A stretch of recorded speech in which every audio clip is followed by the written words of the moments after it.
Welcome to the JISS Podcast. I'm extremely pleased to have with me this afternoon Major General Reserves Yaakov Amidror. General Amidror was the National Security Advisor to Prime Minister Netanyahu. He was the chairman of the National Security Council. He served for 36 years in senior IDF posts, including commander of military colleges, military secretary to the Minister of Defense, director of the Intelligence Analysis Division in Military Intelligence, and Chief Intelligence Officer of the Northern Command. He's held other very important posts as well. Yaakov, how are you this afternoon? I'm fine, thank you very much. A little bit cold, it's everyone in Israel now. It's Yes. the winter is different in Israel, but I'm okay, thank you. I'm glad to hear that. Now, you have recently published a very interesting paper at JINSA, where you're a distinguished fellow, and it's named 2 years into the war, Israel's Strategic Reckoning. And I'd like to begin with some of the things that you said about Iran in this paper. You sketched out the three pillars of the Iranian strategy to destroy Israel, and you noted very clearly at the beginning of this paper that Iran was dead serious about the strategy. They had a timeline, they developed the means to achieve the goal. And of course, we're talking about the nuclear program, which was supposed to serve as an umbrella, the mass missile production program, and the proxy network. And today, we're talking January 5th, 2026. All three of these components of the strategy have been heavily damaged throughout the war. And Iran found itself, without the proxy network to come to its assistance. Its missile and nuclear capabilities have been set back for years. And yet, in Israel, we're hearing reports that some would view as alarmist about the chances of a so-called surprise Iranian missile attack. So I wanted to get your help in clearing up this sort of paradox. On the one hand, Iran is heavily damaged. On the other hand, the public sentiment in Israel seems to be very much on the edge. How would you reconcile these two things? Before I'll answer the question, which is very interesting, I want just to correct a technical issue. The paper was written by me as fellow in the JISS, the Jerusalem Institute for Strategy and Security, and as a member of the JINSA Strategic Center in Washington. They used the opportunity to send it to all their members, but the paper was written here in Israel within the JISS. Understood. Okay. And about the question, look, I think that after the 7th of October, Israelis are more sensitive, and risks that they had been ready to take before the 7th of October, they're not ready to take today. And I think that after the success of Israel to eliminate all the proxies of Iran, still we have Hamas as a threat inside the Gaza Strip, not against Israel, but inside the Gaza Strip. We still have remnants of Hezbollah, which are not ready to disarm themselves. Probably Islamic Jihad does not exist as a real organization in Gaza. Mm-hmm. And Iran is a wounded animal. After what we did in these 12 days, when the Americans came just to destroy Fordo, something that we could not make at the same level of destruction. The Iranians are wounded, and people here afraid that a wounded animal might react without any logic, in this case, to surprise Israel with missile attack, because Right. Why it is not logic? Because everyone understands that if the Iranians do that and give us the justification, that we will continue the war, and now in a better position because we have the justification, in a better situation with our storages of munition and so on and so forth. Right. And the destruction of Iran will be much, much, much more devastating than what we did in the 12 days. So I think that logically, there is no reason to think that the Iranians, in spite of the fact that they are wounded animal and they have some capabilities, will not begin now a war in which they give Israel the justification to attack Tehran and to destroy what remained. Mm-hmm. But as I said, many Israelis have their own sensitivities, and after the 7th of October, even more so. And some of them are saying publicly that it might happen. I don't believe. Right. Okay. That's an important, I think, insight and clarification. Now, at the public level, we saw what appears to be excellent coordination between President Trump and Prime Minister Netanyahu in Florida during their conference, their summit. And it seems that the red lines on what could trigger new attacks on Iran have been agreed upon, at least in principle. I don't know about the level of the technical detail, but it seems that there's good coordination on that front. So, what do you think the main Iranian strategic goal is at this time, after the June war, after the Swords of Iron conflict? Where are they going to go from here? Are they just going to try and rebuild their failed approaches? Will they try something new? And I'll just add to that question that in recent weeks, we've seen reports, I don't know how confirmed they are or not, about Iranian attempts to infiltrate Jordan and basically try and set up a front by getting their Shiite militias to go through Jordan. Seems difficult, but that was one report. And another report mentioned an Iranian chemical missile program, that this is something that the Iranians are seriously thinking about. So where do you think the Iranians are going from this point onwards? I think that, first of all, it's too early. I'm not sure that the Iranians have a clear view about the future and what they are going to do. I think that we can take as an assumption that the Iranians' dream to destroy Israel, it's still there. And if you ask the Khamenei at the middle of the night, okay, what is your dream? It will be clearly that his answer will be very clear, that Israel will not exist in the Middle East. For him, it's a very important issue, because that will give the Iranians much better ability to achieve what they have in mind, to control or to have the superpower of the Middle East. Israel should not exist if they want to achieve.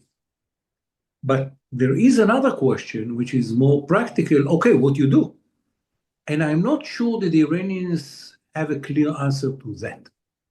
If the dream is clear and is still there, I'm not sure that the tools that they understand that they should have, they decided how to achieve, how to build it, when to build it, in what to invest. Will they invest more in missiles, more in their nuclear project? They cannot rebuild the proxies. They cannot rebuild Hamas now. Hamas is encircled in the west side of the Gaza Strip, and the Iranians cannot help it to build itself. The Iranians don't have a land bridge to reach Lebanon. So to help Hezbollah to rebuild itself is very complicated. They can bring Hezbollah huge money, and Hezbollah can use the money to recruit and to help his people, but to bring all the weapon systems which had been lost in the operation in Lebanon, the very short operation in Lebanon, it is not in the capacity of the Iranians today. It will take them very long time. So what they remain for them to decide which leg to begin with the ballistic missiles or with nuclear project. Logically, they should not go to the nuclear project, because that immediately will bring the Americans and others to act against Iran, and they understand it. And by the way, President Trump said it very clearly. He said, if it's nuclear, immediate reaction. If it is ballistic, it will take time. You have to convince, people should understand. It's not nuclear, it's not as dangerous, and so on and so forth. But I think that for Israel, the ballistic threat is a very real one, and Israel should be prepared to stop it if we find that they are continuing or trying to accelerate the project. And yes, we have to coordinate with the Americans, in spite of the fact that we can do it by ourselves. We don't need Americans for that. But it's better for Israel that it will be coordinated with the Americans. And from all the reports, open reports and non-open reports that came from Florida, are clear that relating to the Iranian issue, there is a coordination between Israel and America. Right. Now, you also mentioned in your paper after the Iranian strategic goals and the setbacks that the Israeli defense establishment prior to this war failed to grasp the depth of the coordination within the Iranian axis. And of course, we include in that Hamas, Hezbollah, the Shiite militias that used to be in Syria are no longer there, the Houthis, etc. So I do want to ask you about the way that the Israeli defense establishment looks at the big picture. Do you think that this failure to sort of, zoom out and look at how the axis coordinates itself, do you think that that has been remedied, has been fixed to a suitable degree?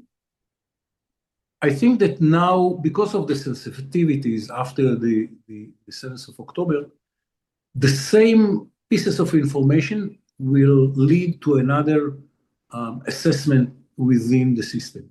So even if we don't make any, if we didn't succeed to make kind of a different ability to collect information, and I believe that we did, but let's assume that we didn't, the same signs probably will bring different assessment in the future because of the sensitivities. And it's easy to understand. After you fail with something so big failure, you become more sensitive to anything that might give you the alarm in time.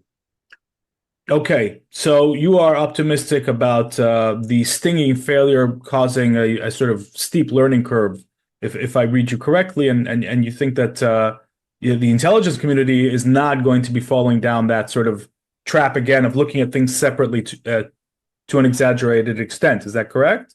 For that, we have to understand in a better way what were the exact mistakes. And I'm not sure that we finished to debrief ourselves. We have to make some efforts to understand where were the mistakes, and there are different levels of mistakes. One group of mistakes is about the whole understanding of the Hamas ideology and preparations and attentions. The other one is about all the preparation to the 7th of October. We didn't anticipate it. And the third one is about the 7th of October in the morning. We missed some signs maybe that should not be missed in the future. But these are three different levels of mistakes, and we have to understand each of them separately, and then to understand them combine all the three levels and to see what went wrong. Right. Now, I'm glad that you pivoted to Gaza because you went into great length in the paper, and we're going to have a link to the paper as well, of course. You mentioned going forward that only by disarming Hamas and preventing it from reasserting civilian control will be possible to bring in a third party, whether that's some technocratic government or whether that's the International Stabilization Force. I think that will apply to anybody, right? I'm sure you would agree that nobody is going to be moving into Gaza as long as Hamas controls 50% of it and the 2 million or so Palestinians under its rule of terror.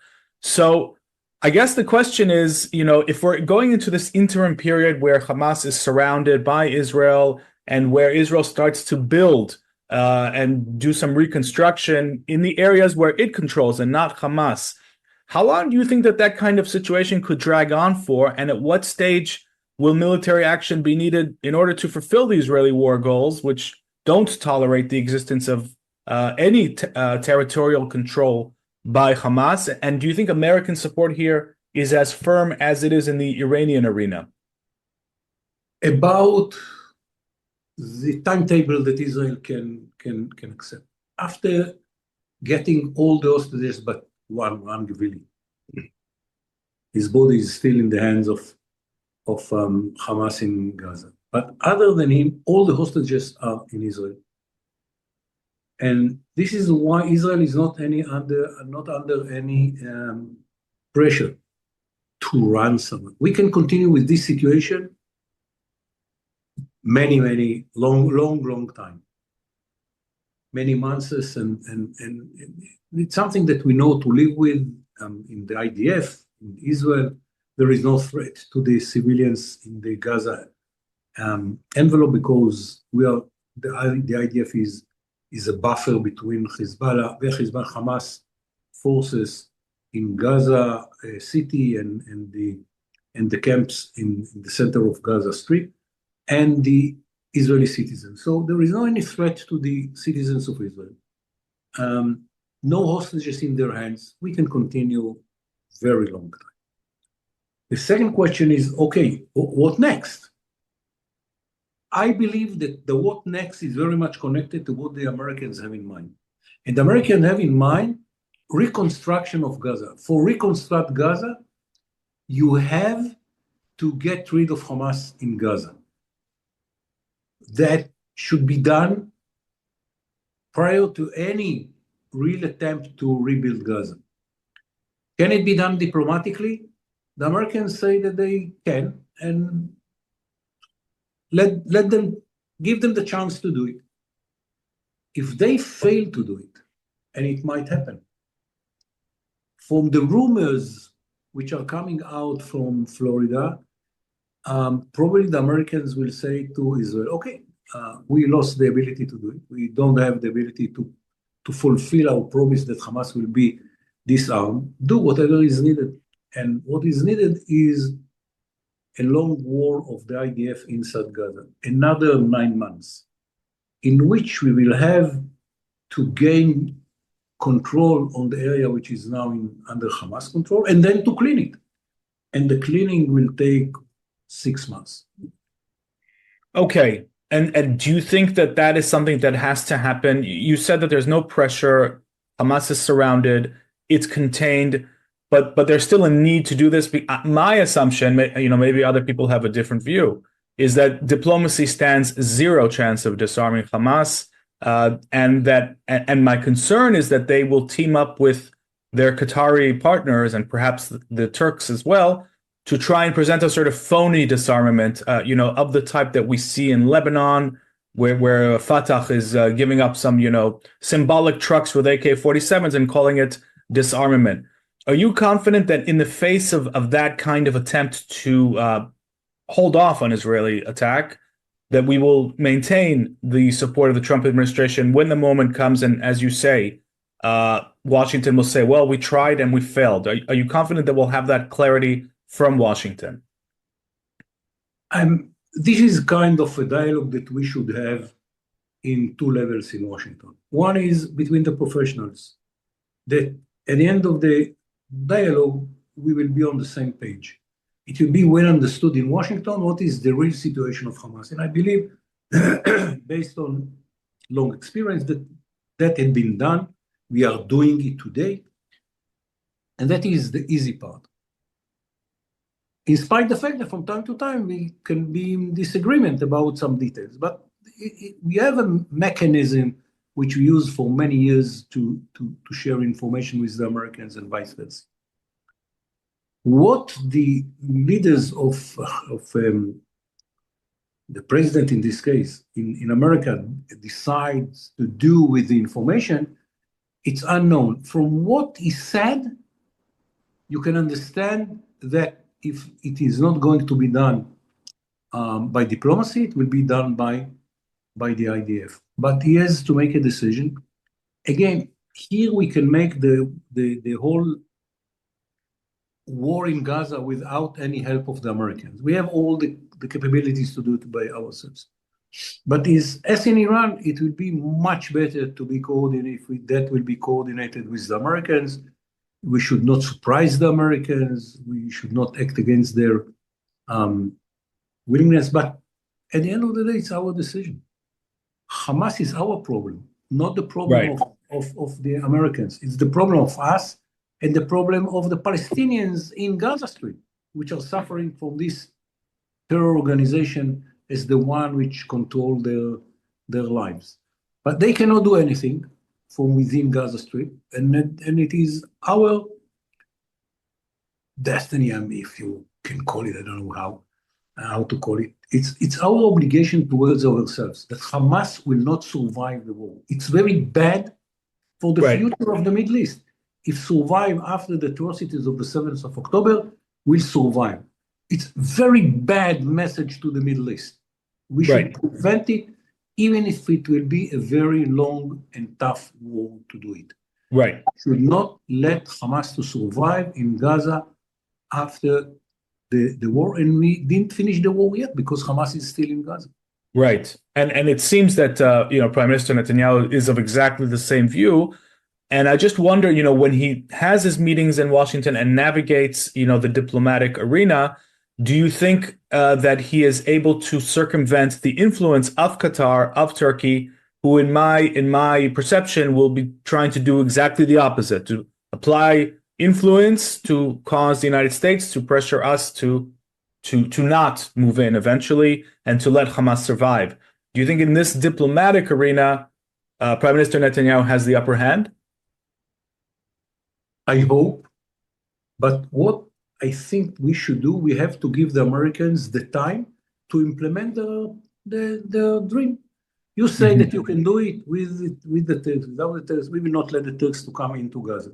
But you have an influence on Turkey, and Turkey has an influence on Hamas. But then let's do it. If they do it, fantastic. But I think that you are right. The chances that will happen are very minimal, and we should prepare ourselves to another war in Gaza.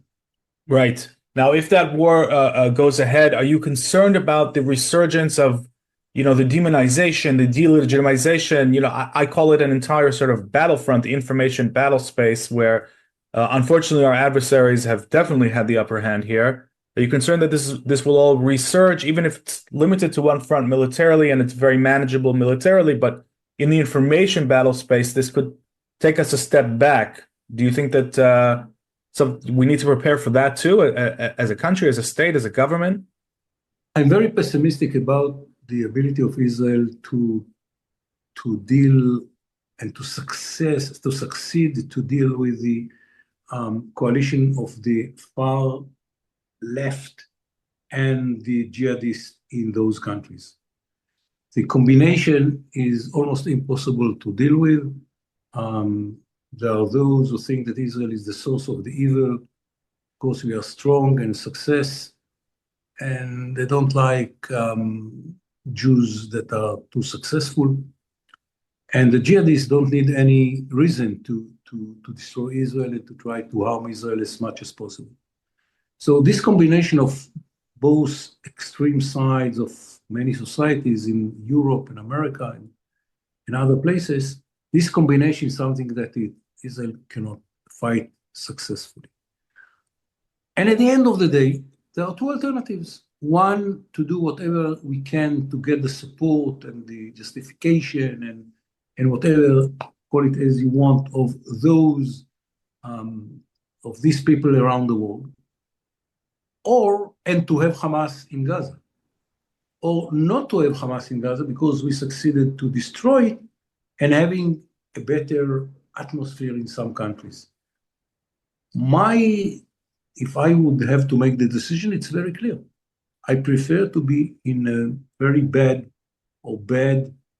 mood in those countries, United States of America, European countries, Australia, Canada, and so on and so forth, without Hamas, than having Hamas and have a good support in those countries. It reminds me of the Golda Meir quote. To paraphrase, I'd rather be condemned than eulogized. If those are the two choices you say, of course, we're going to choose condemned. Yes, and these are the two choices. Right.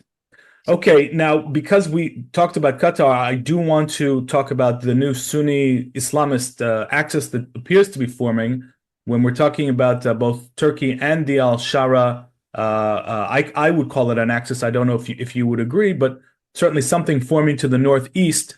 And the question is, do you think that this is a substitute to the Iranian Shiite axis in terms of severity of threat, yet, with NATO membership for Turkey and Trump's friendship? Or is it less severe than that? And what do you think Israel should do in terms of these developments? And we've had reports today of the resumption of negotiations between Israel and Syria about some sort of interim security arrangement. How do you see that whole front? I think it's connected, but it's two different issues. One is the negotiation with Syria. We don't know. This Shara is an enigma. You don't know, we know where he came from ISIS Al-Qaeda combination. The mother is ISIS and the father is Al-Qaeda. So who is the baby? He says to everyone, I'm not anymore part of this world. I want different Syria. It will be controlled by the Sunnis. We are the majority. And they are a huge majority.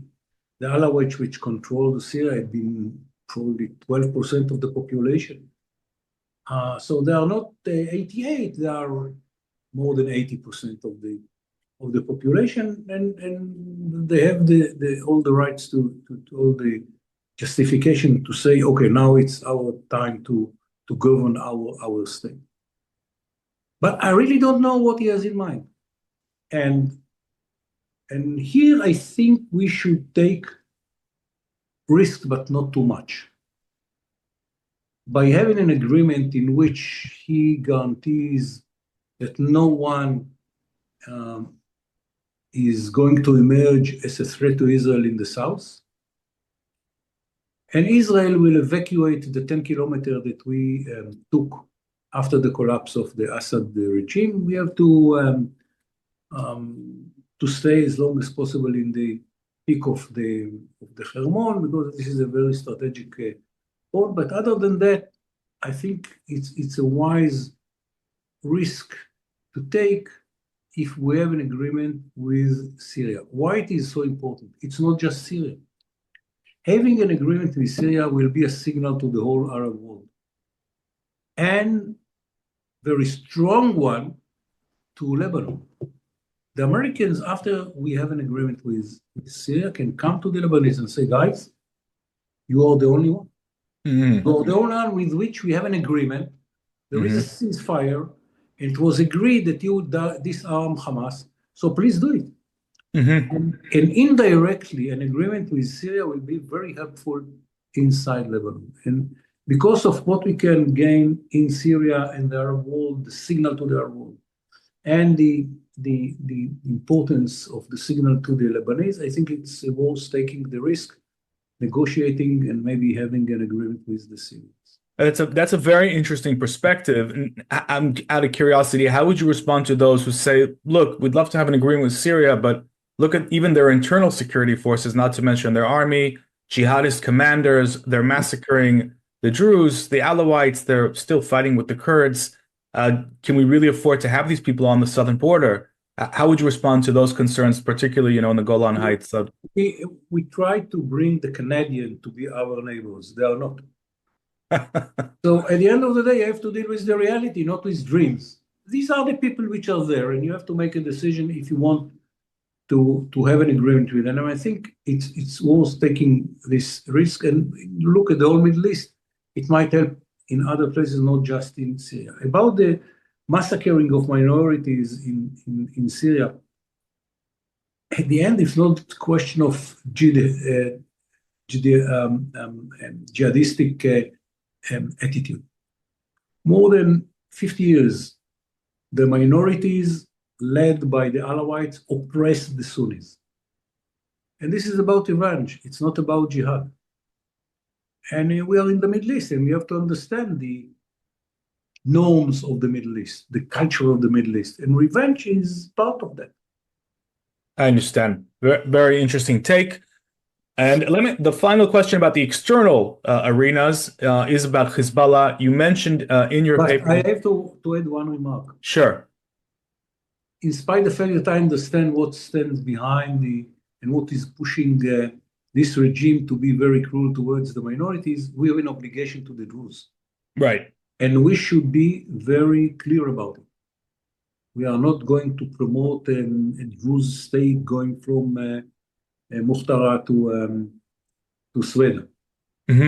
But we will not let the government in Damascus and its supporters to slaughter the Druze. This should be very clear in the negotiation, and I'm sure that at the end of the day, that will not be the obstacle for having an agreement.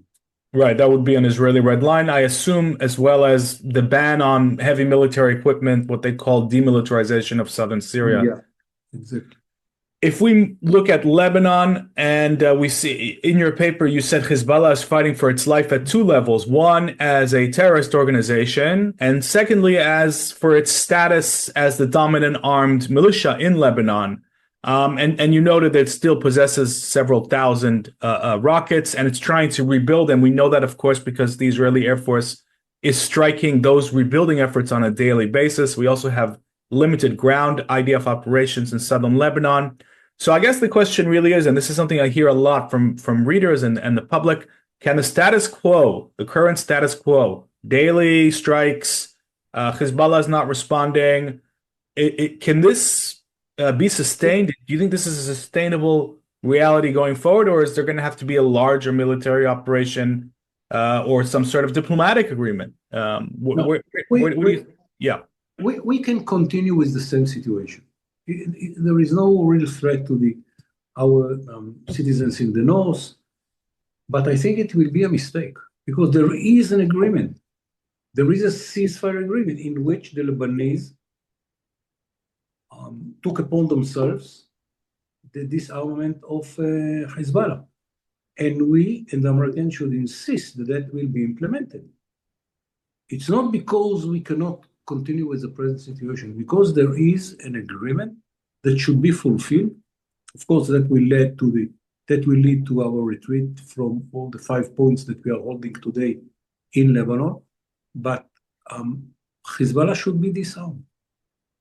Right. Now, let me ask you a final question for this episode, and it's a domestic question, strictly non-political, but the cohesiveness of Israeli society or the lack of cohesiveness and polarization is clearly a national security issue, which our enemies monitor, and Sinwar himself was monitoring closely before the war. How confident or concerned are you when you look at the state of Israeli society from that perspective? Are we going to be able to get over our divisions, do you think, to the extent where they don't pose a temptation for our enemies in the future to exploit? Or do you think we're going to be stuck in this sort of, polarization quagmire? And again, this is strictly from a security perspective as sort of bait for our enemies when they see the level of polarization within Israel. Look, there is a polarization within the Israeli civilian society. No one can ignore it and should not be ignored. But we have two poles about the readiness and the resilience of the Israeli society. Two unique poles that no one has. One is the percentage of soldiers coming when they have been called to their units as reserve forces. And at the beginning of the war, it was 120%. I mean, people that left the unit many years ago came and said, guys, right, you don't go to war without us. Today, after more than 2 years, during which people served between 200 to 400 days, active life inside a war, one way or another. The level of reserve forces when they called is around more than 75%. In some units, it is more than 80%. So I think that this is one way to understand where the Jewish Israeli society stands. And I'm not speaking about a war, just had been called to serve either in Gaza or in Lebanon or in the West Bank. The second pole, which is from my point of view, is even more important. It wasn't a percentage of young Israelis which are coming to the age of serving in the army. It's compulsory service in Israel, as you know. And they finish their high school, and now they have to go to the army. And they can pick units according to their wishes. All the fighting units, infantry, engineering, armor, all of them are more than 100%. Incredible. Between 107 and 127. So the young generation is voting every few months when they are going to the army, and the statistics is very clear. They are voting for fighting in those units, Right. which have the most chances to go to the front line to fight, and they are ready to sacrifice their life because everyone understands no free lunch here. If you are in the battlefield, you are risking your life. So these two polls, one is about the reserve forces, which are older people, and one is about the young generation after high school. Is very clear. The majority and more the majority of the more than we are needed are ready to are volunteering to fighting units, and the level of those who volunteer when they had been called to reserve service are more than 75%, close to 85%. I think after 2 years of very intensive war during which people served in the reserve units more than 200 years, and some of them, or many of them, 400 days. Yeah. It's a very clear message to us and to others. We are very, very resilient. We are ready to fight. And if it will be a need, we will do it. And more percent, and then higher percentage of soldiers will come if it will be a real war. Well, it's great to end on that optimistic note. And what I like about this insight is that it's backed by strict data. So I think that's a very powerful insight and one that everybody should take note of, friend and foe alike. General Yaakov Amidror, thank you very much for this episode and for your insights. Very much appreciated, as I'm sure the viewers will as well. You are most welcome. My conclusion from the long paper that I wrote is that we came from the very low point in the 7th of October as a society and as a military organization. We succeeded to get ourselves out of the bad situation, and after a long war, we changed the Middle East. And we should continue to finish it and to conclude it with diplomatic agreement that will remain part of the future of the Middle East. It's for the benefit of us and all the people in the Middle East. Very, very important insights there. And I hope that that's exactly what comes to pass. So thank you very much once again. You are most welcome.